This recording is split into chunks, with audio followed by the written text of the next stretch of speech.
عدالت عظمیٰ نے جموں کشمیر کے ریاستی درجے کی بحالی کی سماعت کو جلدی کرنے سے انکار کرتے ہوئے 10 اکتوبر کی تاریخ جو ہے وہ مقرر کر دی گئی ہے۔ جی ہاں، آپ کو بتاتے چلے ناظرین کہ عدالت عظمیٰ میں ایک عرضی دائر کی گئی تھی، جس عرضی کے ذریعے یہ درخواست کی گئی تھی کہ جموں کشمیر کے ریاستی درجے کی بحالی کے لیے جو سماعت ہے وہ فاسٹ ٹریک بنیادوں پر کی جانی چاہیے، کیونکہ جموں کشمیر کافی عرصہ سے ریاستی درجے کی بحالی کے لیے انتظار کر رہا ہے۔ اس پر آج چیف جسٹس آف انڈیا کی جانب سے صاف طور پر انکار کرتے ہوئے یہ کہا گیا ہے کہ 10 اکتوبر کی تاریخ جو ہے وہ آلریڈی مقرر کر دی گئی ہے اور جموں کشمیر کی ریاستی درجے کی بحالی کے لیے جو سماعت ہے وہ اب 10 اکتوبر کو ہی ہوگی، اور 10 اکتوبر سے قبل کرنے کے لیے فی الحال کوئی زمینی جو شواہد ہیں یا زمینی جو میدان ہے وہ نہیں ملتا ہوا دکھائی دے رہا ہے، کیونکہ اس کے لیے ایک پریزیڈنشل کمیٹی سے بھی ریویو لینا ہے جو کہ ابھی تک ممکن نہیں ہے۔ تو اس پر اب جموں کشمیر کے وزیر اعلیٰ عمر عبداللہ کی جانب سے بھی ایک بڑا بیان سامنے آیا ہے، اور عدالت عظمیٰ کی جانب سے اس بات پر جموں کشمیر کے وزیر اعلیٰ عمر عبداللہ نے صاف طور پر یہ کہا کہ سب سے پہلے تو مجھے اس چیز کا علم نہیں ہے کہ جموں کشمیر کے ریاستی درجے کی بحالی کے لیے سماعت کو فاسٹ ٹریک بنیاد پر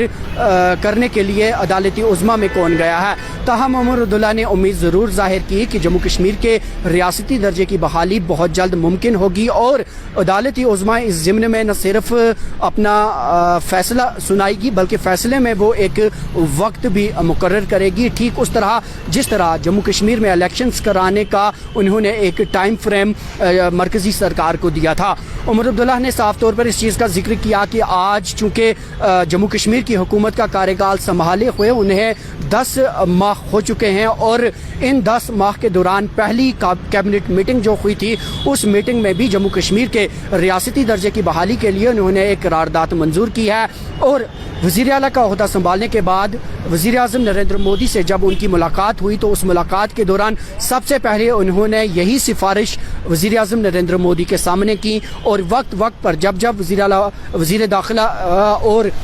جموں کشمیر کے دورے پر آئے، حتیٰ کہ جب وزیر اعظم نریندر مودی جموں کشمیر کے دورے پر آئے یا ان سے ملاقاتیں ہوئی تو اس وقت انہوں نے اس چیز کا مطالبہ ان کے سامنے دہرایا ہے۔ عمر عبداللہ نے صاف طور پر اس چیز کا ذکر کیا کہ اس سے قبل جب 370 اور 35A کی سماعت جاری تھی تو سپریم کورٹ نے جو فیصلہ دیا اس فیصلے میں جو مرکز کو ایک ٹائم فریم دیا گیا تھا، اور صاف طور پر یہ کہا تھا کہ اس ٹائم فریم کے اندر رہ کر جموں کشمیر میں الیکشنز کرائے جائیں۔ تاہم اس وقت ریاستی درجے کی بحالی کے لیے کوئی مقررہ وقت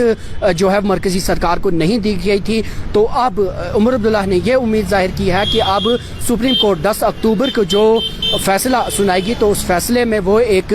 مقررہ وقت جو ہے وہ بھی متعین کرے گی تاکہ جموں کشمیر کے عوام کی یہ دیرینہ مانگ جو ہے وہ مکمل ہو سکے۔ اسی دوران عمر عبداللہ سے پوچھے گئے ایک سوال کے جواب میں انہوں نے کہا کہ نیشنل کانفرنس کی جانب سے جو دستخطی مہم کا سلسلہ شروع کیا گیا تھا وہ زور و شور سے جاری ہے، اور وقت آنے پر اس مہم کے تعلق سے بھی بات چیت کی جائے گی۔ آپ کو بتاتے چلیں ناظرین کہ جموں کشمیر کے وزیر اعلیٰ عمر عبداللہ نے آج ایک مرتبہ پھر یہ امید ظاہر کی ہے، اور سب نظریں ان کی عدالت عظمیٰ پر ٹکی ہوئی ہیں کہ کب عدالت عظمیٰ جموں کشمیر کے اس ریاستی درجے کی بحالی کو ممکن بنائے۔ اس سے قبل سری نگر میں ہی آج پیپلز ڈیموکریٹک پارٹی کی چیف اور فارمر